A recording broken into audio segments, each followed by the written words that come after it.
Hey everyone, Mark here. Today I'm going to be doing my top 5 most disappointing albums of 2023. I'm going to get this started right away. Number 1, I have Evile, The Unknown. This came out on July 14th on Napalm Records. I just think it's an okay record. It just sounds like, some parts just sound like the Black Album to me. And compared to their previous release, Hell Unleashed, it's to me that's just a thrasher piece of an album. They actually just went for it. It's a ripper of an album.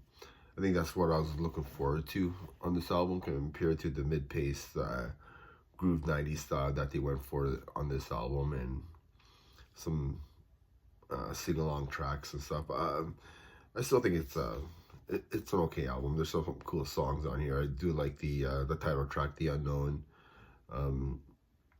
Sleepless Eyes, and Out of Sight. A couple other songs that I do like on there, but I don't know. I was just looking for more of a thrash style album. Number 2, I have Sosis, A Sign of Things to Come. Came out on September 8th on Nuclear Blast. Again, yeah, this one's a good album, but I just thought it would be better. Yeah, I thought it would end up on my top 10 or something, but it just the first half is just awesome. It just rips. But then the second half of the album just felt boring to me.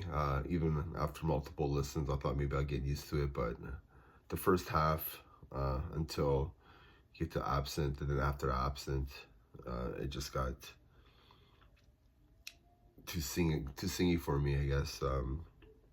And I understand that you need to experiment, you need to grow as a vocalist, but yeah, it just didn't really hit me that much.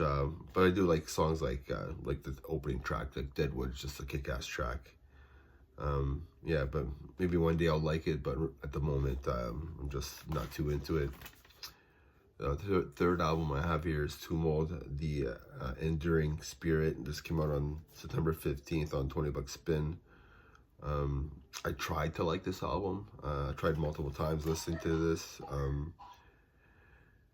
Tumo did change their style from like old school death metal to this 90s prog death metal, and line themselves up with like Death and the Atheist style riffing. Maybe that's my problem with this album. When I hear proggy music from the 90s, I think of Death right away and Atheist right away, because I think they done it the best.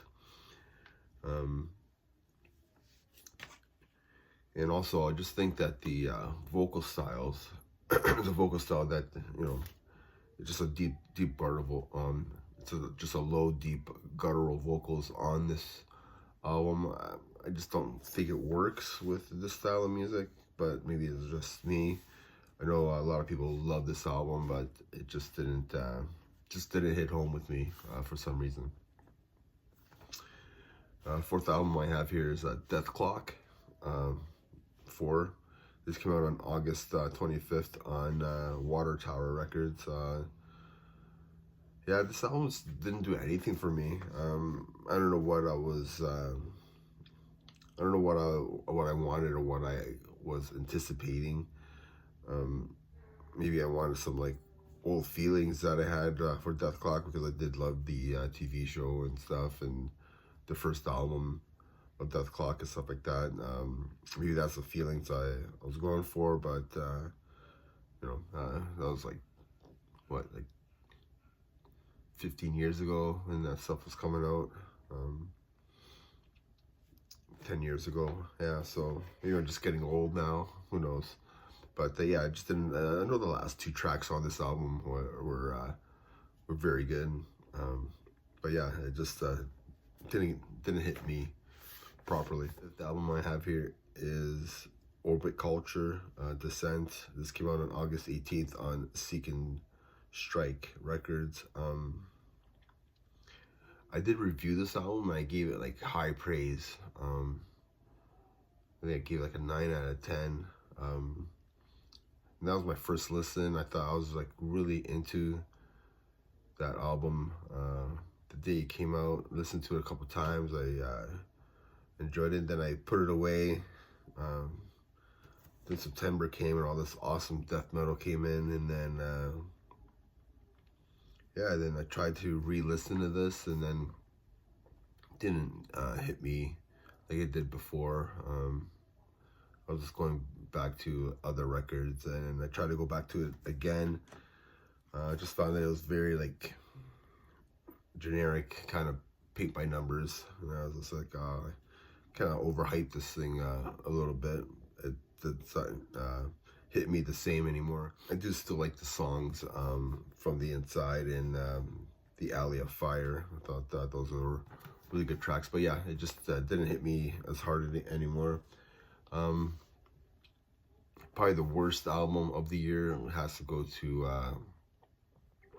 Code Orange. I forget the name of the track I forget the name of the album, but yeah, listen to that full album and I didn't like that album.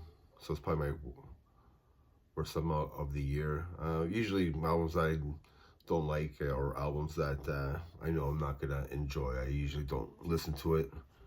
Like, I know a lot of people don't like the Godsmack new album, I didn't listen to it, or Corey Taylor's new album, I didn't listen to it, or Taproot, I didn't listen to that album either. Why? Stained, I'm just not interested in those albums and those bands, so why am I gonna waste my time listening to that stuff? But anyways, I'm gonna have my top 20 up soon. Fighting a cold, which is fine. Hopefully it's I want to record it this weekend. And remember, everybody, metal never dies. Cheers.